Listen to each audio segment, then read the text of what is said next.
So, my encounter with Archangels and Jesus Christ. So, this is a very strange kind of intervention of the divine, you can say, in my life, particularly because I was not brought up in a Christian family. Like, I've had a lot of, friends that were Christian, and I had a lot of influences around the environment which I was brought up in, which was kind of very strange and interesting how um, you can say these divine forces have played a very powerful role. And specifically, if you are open towards being able to invite and receive that kind of intervention in your life, if you're open to it, then some things, I guess, can be possible. So, like I said, being brought up in a Hindu family, the Jesus Christ was not something that was rejected in the culture, because in this culture we don't reject, we always accept, um, and we always respect other cultures and religions. So that played a big role in terms of being able to accept Jesus Christ. And when I was very young, what I actually have is a list that is written down here to go accordingly to the story. So when I was very young, like I said, I had a friend that was Christian, and his mother was an apostle. And I used to hear all these different kinds of stories of Jesus Christ and the power of him in their life. But whenever I was young and I prayed, my prayers either they never ever got answered. No one ever came to my rescue, and it's surprising because you see how this story actually unfolds and turns out to be something else altogether. And at that time, I have had a neighbor that used to attend something called a Sunday school. So I was kind of open to it, and my mom was, when she was very young, she was baptized, and she had a lot of strong Christian influence in her life growing up. So that's how you can say the family culture was very kind of open with these kinds of things. So I went to a Sunday school, and we went there, and then we started talking about Jesus Christ, and they were preaching and stuff. And then they said, don't have any friends that are not Christian, which that time I was just sort of being introduced to Christianity. And that sort of threw me off a bit because I thought it was all about love and just respecting everything and treating everyone equally. So it kind of gave me a sort of like a turmoil kind of feeling inside myself of this, uh, this person is, you must be friends with them because they're following this kind of religion, and these type of people, you keep away from them. I can understand from the Christian perspective that you want to keep like-minded people around you. That's a different thing. But the way of how this was actually presented, it was sort of came off like a very negative kind of way, because of the place that I went to. It was very, uh, it was something felt off about it. So I never ever went back there going forward thereafter. Then back in 2021, that's when around no 2020, that's when COVID hit. And I started doing a lot of meditation and following the Hindu kind of culture of doing yoga and all of these other stuff. And I always looked at Christ's teaching. So I was able to have like a deeper understanding of the teachings that were there, but it was not fully expressed. So Hinduism sort of gave me the deeper understanding as to what has been said in the past, and what the people currently today are misinterpreting is sort of the message, the actual value of the message, which is that divine love. And divine love is not something that is discretionary in any terms or factors. It's not a lust kind of a thing, which love is a very messed up word today, used in this society that we call humanity at this time. It's very, very off. But anyway, getting back to the story, I had a spiritual awakening. And this spiritual awakening was sort of an out of body experience. And I experienced one of the highest states of consciousness. So I've touched the peak of consciousness that is ever known. And there was a psychic which I went to prior to the spiritual awakening, and she sort of given me a practice to do towards going on the path of the yogic path of the specific place which I wanted to go to in India, which I couldn't understand why there were so many blockages. So she said, do this kind of a practice. It was a simple practice, nothing extreme. And it was just some practice where you put your hands like this together, and you just sit there, and then you just do some mantra chanting, and that was it. So I did that, and my path towards getting to the destination sort of cleared out, the obstacles sort of cleared out, because they believe in something called karma. So karma is all your actions that you have done. So sometimes the actions of your past may not necessarily be a past life, but the action that you've done in this lifetime, they all have consequences. So sometimes they have the negative energetic blueprint. So if you do something, you suffer in this lifetime for it, not in another lifetime. You suffer here. So these karmic imprints, you can say, this programming that was within myself, for some strange reason, after doing these practices, it cleared. And I've had a spiritual awakening on the 7th day. And when I've had the spiritual awakening, it sort of opened my mind up to the fact that psychics are not just a money-making thing. It can be very useful. And now this psychic which I went to is a yoga teacher. So she teaches yoga, she teaches spirituality, and she's also intuitive by nature. And I've done those practices. It's made a tremendous difference. I had a spiritual awakening, and then I realized that psychics, there's something more to it, yeah, because now it allows you to see things which you cannot see. Now, see, this is a very important thing on a spiritual path, because it's like having an eye which can perceive something that you cannot perceive in your current limitations. So that is something that is very important, because if you're walking a path, right, visualize this. If you're walking a path, you're trying to get to a destination, if you can't see the obstacles on the path, then when you get there, you're going to be faced with the obstacles. But if you're able to see it beforehand, then you can either plan your way more efficiently. So I looked at psychics as that type of approach.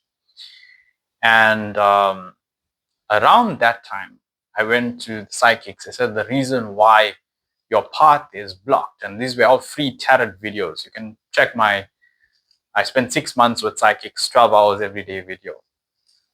And I go into the depth in that video there. So to cut it short, in this video, it allowed me to see.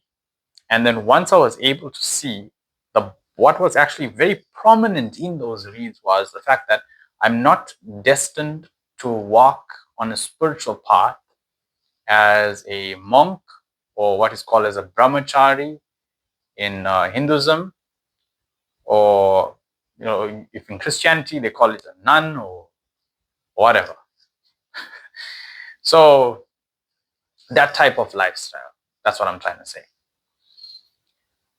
And I meant to get married and all this nonsense. So I decided to go and find out who is this person that is in this read that is causing the obstruction in my spiritual path between me and the divine. And around that time, when I was going through psychics, I had archangels, because this should come up very prominently in the reading. Archangel Michael, Archangel Raphael, Archangel Gabriel, these three ones, but they used to come up very prominently in my read. And I remember this one lady by the name of Morowena Bucano. So she does Reiki and she does all this stuff. And then once I was sitting and doing a Reiki session, because I don't come from a culture that believes in archangels and all this nonsense. So once she was doing a Reiki session and she called upon these three archangels. Now her energy was very it felt very angelic, very strange. I couldn't describe it at that time. Now I know it's angelic energy. Her energy felt very, very angelic in nature. And while I was sitting and lying down flat on a sofa, I felt like when she called the archangels to come and help us heal and remove certain blockages and stuff. And this was a offline video, recorded offline video. So it wasn't a live session. No one was doing anything to me physically in my space. And while I'm doing this guided meditation, which is a recorded video, and she calls these archangels, I felt like when she called Archangel Michael, Archangel Gabriel, and Archangel Raphael, I literally felt three hands. Now, I got this story I made it on my podcast where I speak about this event. And so anyway, the three hands came on my body and I felt like this rush of energy went through my entire system. It was like the most crazy and most weird thing, because now that's the first time I've ever had an interaction with archangels. So it opened up my mind a bit. But I also thought it could be, maybe it's just something that my mind is creating. Because I always doubt things, even though they may appear real. And the reason why I do that is because I like to find out the truth about certain things. If it works and you do it again and again and again and again, constantly, and you're getting the same consistent result, then maybe it's true. We'll come to that conclusion that maybe it's true. So I was kind of curious about it, open of mind about archangels. And when you go to psychics and tarot and stuff, there are some people because that works with the occult side of things. There are some people that work with dark forces, and there's some people that work with the light forces. So I think that's why archangels came in very strongly, so that they always protect me in that whenever I'm exploring this type of, if you want to call it, mysticism. And once on Google I searched how to find out the way of which archangels communicate to us. And one of the things that were there were feathers, right? Feathers. And the other thing I used to see a lot was repeating numbers everywhere. And when I mean repeating numbers, I was seeing repeating numbers like 30, 40 times in a day, just randomly everywhere. You look at the clock, it's there. You look at a microwave, it's there. You look at a number plate, it's there. Once, I'll get to this more exciting part of the story. So I decided to go to a place which is, in Hinduism, it's called a temple. a temple. I'm pretty sure everyone knows what temple is. So there was a temple not very far from where I stayed. So I decided to take a walk to that temple. And it's a very long walk. It's like about 45 minutes to get there. And the reason why I like walking is because I look at it as a pilgrim. So it's a thing in spirituality where you take these long journeys to go to some spiritual place and you come back, and it builds a certain sense of endurance and character about yourself and determination. So there's no other place I could go that was quite far so that I could walk and go. So I chose that place to go to all the time. And on the way, while I was walking next to the road on the pavement, I see a feather, right? I see a feather like next to me, and there's wind like gushing and blowing like quite heavily. And this feather was like, it came next to my shoulder. And as I was walking, the feather was moving with me. It was the most strangest thing. So I looked at that. Now I've seen some, at that point there, I've seen some other crazy things with tarot readers and stuff telling me certain things. But so I was already mind blown. My mind couldn't be blown anymore. So I looked at that and I ignored it, right? I ignored it. I was like, okay, maybe this is an archangel, or maybe this angel exists or not. So I just brushed it off aside. Now, when I came back, the most strangest thing happened. I have never seen this in my whole entire. I've never ever heard of anyone talk about this. On my way back, coming home, there were literally piles of feathers, like heaps of piles of feathers, like about this high, I would say, but yeah, about this high. They were kept on the side of the road, and it was like placed. There was like about, I think, I'm not sure about the number 100%, but it seemed like about 6 or 7 piles of feathers like kept on the side of the road, like, and they were kept at like a specific distance. So I thought that was quite strange, because I mean, like, who's going to sweep feathers? Like, these are like dove feathers, and they were, I think they were white. They were white feathers, like they were all kept on the side of the road. It was the most craziest thing. I mean, like, who's going to do this? I should have taken photos, but I didn't have my phone with me at that time. And I came back, and around that time, when I was finding about this thing about psychics and stuff, I still brushed off that experience that happened to me. And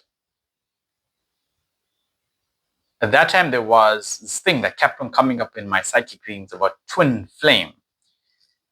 And just recently, I found out there's a lady by the name of Elizabeth Clare Prophet, which talks about twin flames, and she studied Christianity and archangels and all this stuff, and she's got the whole entire thing that's on her YouTube channel. You can go and type in Elizabeth Clare Prophet twin flames, and she gives the science and spirituality about it. But so this thing about twin flames came up in my readings, and I wasn't really interested in that. It just popped up. It kept on popping up so many times. I got kind of curious about what the hell is this thing. So at that time, I started asking archangels to show me that they exist. Show me proof. I remember sitting in my room on the floor. I was like, okay, show me that you exist. And then just all of a sudden, just randomly, I would get a neighbor that would play some loud music.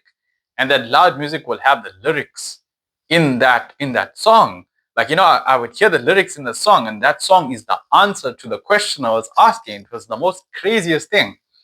And I've done this so many times. I've not done this like once. I've done this like probably like 50, 80 times. And never did they ever fail me to show me proof that they exist. It's something else. And, I just was kind of open-minded. And then whenever I would ask for certain questions, like if I needed specific answers, I'd hear like knocking noises. And they used to communicate to me on a very, very strong level. And if you go to psychics, they say something about, oh, it's spirit and stuff. But I was making sure that these were archangels that there's a kind of a dust particle floating, that it was archangels that I was communicating with. I was specifically mentioned Archangel Michael. So I chose Archangel Michael because at that time I Googled who's the best archangel out of all of them. And they said Archangel Michael is God's right-hand man. So I was like, if I want anyone to protect me, if I'm going through anything negative, I want Archangel Michael to come through. I don't want all the other archangels. I want Archangel Michael. And he came through. He came through very strong, very, very strong. And he played a very, very strong role in my life. And I remember this one incident where I was arguing with one of my relatives. So this was my father's cousin, and he was very well versed in the Vedantic study, because he did like exams and things, and I used to debate him about spirituality. And he said something very strange. He said, "You're like a fox." Right? He said, "You're a fox." I was like, okay, what the hell? It was very, very strange for him to say something like that, because I've never heard anyone just, like, it's out of the blue, just call someone a fox. And he was losing the debate, so he had nothing else to resort to. So anyway, that same night, I went outside and I sat there and I said, Archangel Michael, if this thing such called as a twin flame exists, show me a sign. And at that point, at the same time, when I asked that there, I saw a shooting star.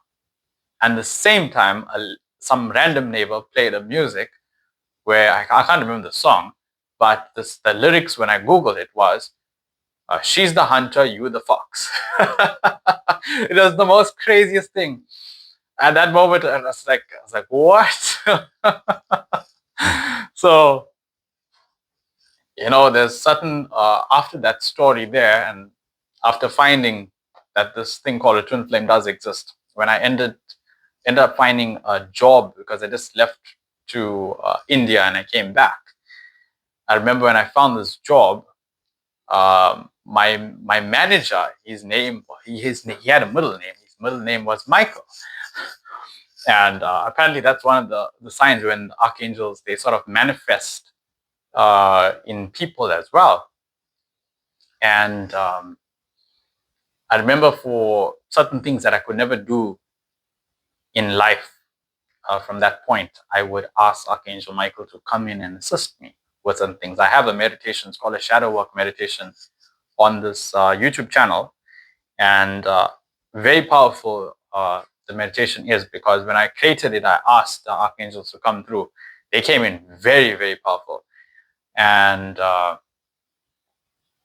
through this coming in of these archangels, the purpose of the shadow working meditation is to remove those darkness patterns that we have within ourselves.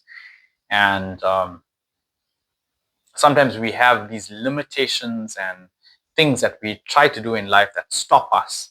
So when you look at the patterns, it's sort of, and you remove those patterns, they sort of free us from being able to accomplish things in life. So I found out that when I first did shadow work, it was not something that I picked up on someone or somewhere. It was something that I was sort of guided internally by archangels of how to actually do shadow working the proper way and the safe way. And it's very, very powerful, because I did meditation at that point, for 2 years. And at that time, when I did for 2 years, when I did shadow working myself and asked archangels to guide me through it, it made me see that 1 year of doing meditation was equivalent to 1 day of doing shadow work. It was that powerful. But it's mostly the credit goes to archangels.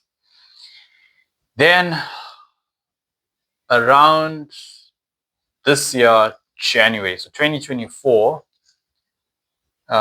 January, that's when I had an incident that was very, very, like, sort of life-threatening and damaging towards me. And prior to that, I was trying to connect to Jesus Christ. I was trying to find out, okay, got this strong connection with archangels. Let's see if I can connect with Jesus Christ, because there was one. I think it was one of these um, sayings in the Bible, and something about Jesus Christ. He sent his archangels, something like that. So I wrote down something. I tried to find something on the internet that was sort of close to it, not 100% exactly what I've written, which I'm going to read to you, but it was closer than what I have found trying to search on the internet based off that what I've actually heard. So I'll tell you what I actually heard first. Something about when you're going through certain things, Jesus will send his archangels to protect you or something like that. I don't. I wish I could find that this thing, but the time that I actually heard that was like at the perfect timing. So it's Psalms 91:11-12. For he will order his angels to protect you wherever you go. They will hold you up with their hands so you won't even hurt your foot on a stone. I hope I wrote that correctly. So, I believe that timing, you see, the timing of which archangels actually came into my life was a very powerful. They came at the right time. You see, a lot of people pray and stuff and they wonder why God doesn't answer their prayers and stuff. That timing is not right. You see, you can only see the power of God, or you can only see the power of his grace or whatever when the time is right. When's the right time, then he actually comes in. When he comes in like lightning, very powerful. So, when I went through that a bit tragic event this year, I remember there was this guy on YouTube, was Vlad, one of the pastors, Vlad. It's got a weird name. His surname is SCHVUK. So I think I'm pronouncing it, spelling it incorrectly, but something like that. And he did one of these. It was one of these prayers to remove a negativity and stuff like that. So I remember sitting there and doing it because I'm always open to these things. Because I was sort of wanting to explore Christianity from a very, very long time. When I found out about archangels and stuff, I had this urge to explore Christianity, explore this, see if there's a connection with Jesus Christ, which I have. And when he was doing that prayer, I felt like this, because negative energy always likes to grab onto me. I felt like this whole entire body of mine, there was like this energy, I don't know what you want to call it, negative energy or dark energy, trying to like control my life. I felt it like completely get like washed away when Jesus came in. And it happened when I surrendered. And this is a very strange thing. You see, at that moment of time, I wanted to really explore Jesus Christ, and I was going through some stuff in my life. But I wanted to really, really, find out. I just didn't want to know. I just didn't want to believe what Christian people say about Jesus. I wanted to know myself. This is always the thing that led me to a lot of exploration on the spiritual part, trying to find out for myself if there's any truth about this. I don't want to believe it. I want to know. There's a difference. There's a difference about believing and a difference about knowing. Belief is something that you just accept, whether it may be true or not true, you just accept it to be true. Belief is, even if you accept it or reject it, it is as it is, always will be, and it's permanent. So it's like the absolute truth. And that's something you cannot doubt. I wanted something that you cannot doubt, an answer that you cannot doubt. So the surrender, you see, when people talk about surrender, they don't, I don't think anyone really knows too much about surrendering and how to do it. There's a big difference, because You cannot, if there's something called divine, right? Or there's something called God, you cannot lie, or you cannot um, give 99.99%. You got to give the whole 100%. You got to not hold back. You got to throw the whole entire self into it. It's like you must be, it's also synonymous to, you must be willing to die. You must be willing to die in that fire of the divine.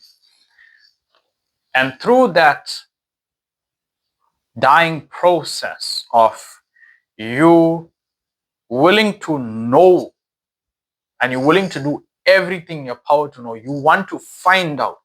You're willing to die to find out. That is what allows you to find out. That's what allows you to have that evidence that you need, that knowing. That knowing comes from that approach. And this is what I always advise when anyone wants to explore anything on the spiritual path. You need to walk in a certain way. You need to walk in a certain with a certain type of quality. You know, the if you call, there's something called the divine. It tests you.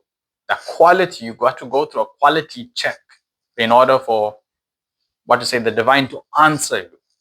You have to go through that process. And surrendering, you see, when I did it to such an extent that when I surrendered, you see, although I couldn't give the 100%, although I was trying, I gave my max to surrender, right? You see, what you're calling is Jesus came in and did the other part that I couldn't do, which was but you see, when he came through, like lightning. It was like faster than lightning. I couldn't understand, describe it or understand, you know, how fast he comes through. And you see, the thing is, for me, not that I never had a connection to the divine. It's just that when I was following the Hinduism path, when I was at that stage, when I was following that there, at that time, when I was actually doing all of these meditation and all that stuff, it would take me very long. Like maybe I would have an experience like once a month to get to that heightened state of consciousness. Or it will take me a very long time, but it takes an enormous amount of practice and dedication and discipline and obedience and following everything and doing things to the T. Then an experience of where the divine comes in. But what I found very strange about Jesus was the same thing happens, but it happens effortlessly, which was very mind-boggling for me, because first time I couldn't understand, like, how is this possible? So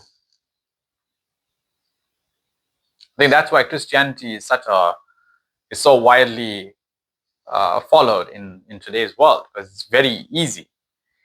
And I'm saying easy based off what I used to do compared to what I experienced to connect to Jesus. When I went to a church, this was after the experience, like I think about a month or 2 months or so. And when I went to the church, at that time, I wasn't really interested in doing anything spiritual or like what I'm doing now. I'm talking about spirituality and all that stuff. I didn't want to do this type of work because I just want to live a simple life, just work, come back home, do your meditation and call it a day.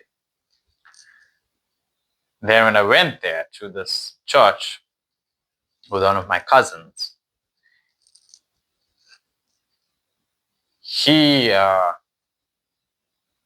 found Christianity because I told him to search and look. This was way back, if I could dig into to explore Christianity, but I always wanted to do it, but I was like, it would be nice to have someone in the family that that I know, someone who I know, like an immediate connection that can go through all of these things and then come back and then introduce me to this path, because they've already done all the work. So I was more interested in doing other things as well at that time. So I was like, it would be nice. So he went into the Christian path, and through him we went to this church. And the pastor, apparently, he speaks in tongues. So I was kind of open towards whatever happens in this place. And it's very small. It's a very small church. And then while I'm sitting there, and then the pastor and everyone starts praying, I was kind of shocked, because they are able to open this divine, if you want to call it a divine portal, where the divine comes through, but so effortless, which was very mind-boggling for me, because I couldn't understand, how is this done so easily here, but I have to do 10,000 different things for me to have a similar experience, or not even a similar experience, the same experience. It was very strange. I couldn't understand, like, how is it so effortless? Yeah. Then I realized Christianity is a very effortless path. You don't have to do anything much. Jesus comes and does everything for you. And he's willing to do it. That's a strange part. And at that speed, it's very, very strange. Very, very strange. So that's why I say the surrender has to be done. You have to throw your whole entire self into the furnace of what you call the divine light or God or whatnot. Otherwise, nothing really happens that is transformative. So I went through this terrible experience this year. And I learned about, because you had to move away from the separation consciousness to unity consciousness. So that deals with, I sort of linked up the two, of sin, of what is sin, and that is kind of the same thing. And I explained, you see in that story of Adam and Eve, right? Adam takes a bite of the apple, and he gains this knowledge and wisdom. And through this gaining of this knowledge and wisdom, it sort of creates a separation between God and the self. And then when I dug a little bit deeper into this story, because the story it has a spiritual significance that's it's sort of wrapped into the wisdom. The wisdom is wrapped into the story. You see this wall behind me. This wall tells you nothing about it. It doesn't tell you it's a wall. If you look at the food doesn't tell you it's food.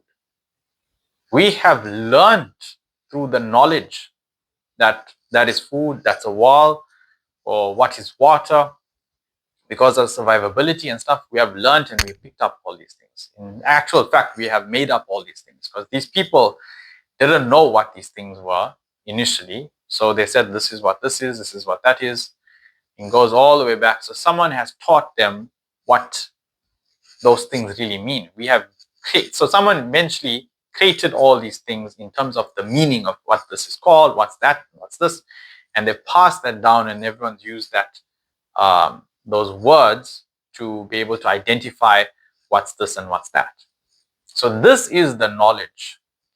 So when I went through this forced spiritual awakening, where it pushes you beyond the physical, beyond the separation consciousness, because everything is one. Everything is created by the Creator. He is not separate from the creation. So when you move out of the separation consciousness, there's another saying, they say, love thy neighbor and all this stuff. It comes from the same teaching. all of this whole thing is one, right? Whether you understand or not, because you have a mind, because you have a body, and because you have this knowledge and you have this information, it has created the separation. And because of the separation, you suffer that. If, let's just say, for instance, if someone in your life told you something bad that hurt you, because you see that person as someone else, someone that is separate from you, you suffer that. But if that person was also you, right? So imagine yourself in that person's body, and that person has said the same thing to you.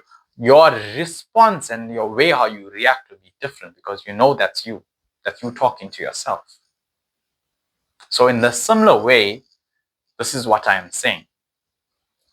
So because of that separation, and you see, you can't reverse this whole thing.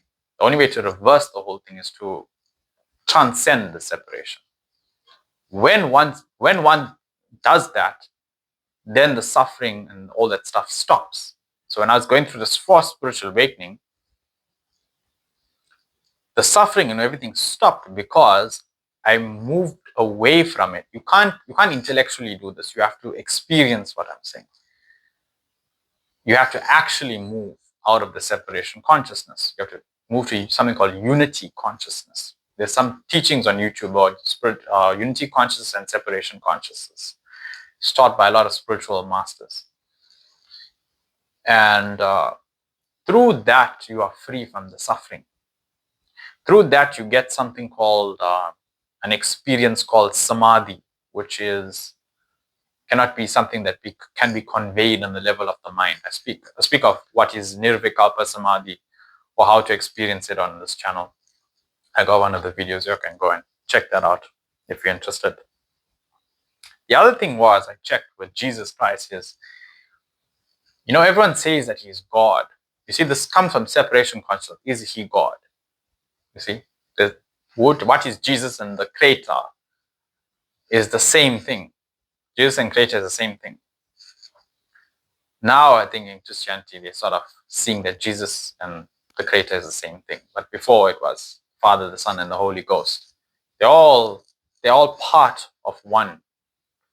So, for the mind to understand and all that stuff, there was a separation that is perceived through that. So the mind has created all of these separation and stuff. There is no separation. But we suffer it because we have created the separation by how we are perceiving things. So when I asked and I checked whether Jesus is God, because I wanted to know, is it true?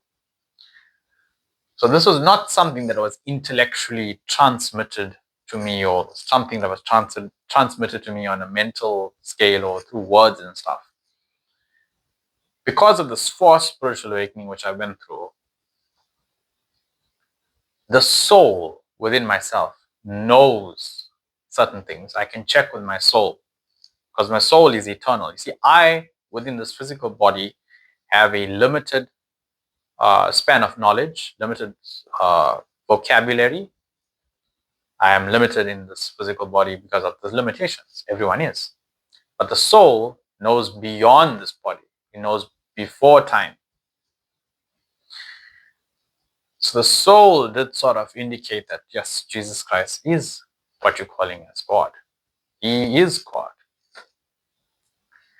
And some of the cultures and some of the places, they say ascended master and stuff. It's the same thing in its sense. It's just a different terminology that one uses. So like even in Hinduism, they do the same thing where they've created, 330 million gods. There's no such thing as 330 million gods, but that mind has created all the separation. There's only one. Just that people just use different terminology and different names. In this one example which I've always used, you see in every single religion, everyone is touching the same divinity, but how they are doing that and how they're connecting to the divine is through the use of religion as the veil that is blocking the, or not blocking rather, but filtering the experience that. So if a Christian person is praying and then experience divinity in their life, the veil is Jesus Christ. If a Hindu is doing it, the veil is maybe Krishna or Buddha or whatever. If a Islamic person is doing it, then their veil is Allah, for instance. So this veil is the problem, which is the separation, and it's the reason of the conflict in all religions. But they're all touching the same source, which is very strange. But you'll only know what I'm saying if you go to each religion and you explore. Then you find out that it's actually the same thing. You're just touching different aspects of it. So that is it for the whole story. So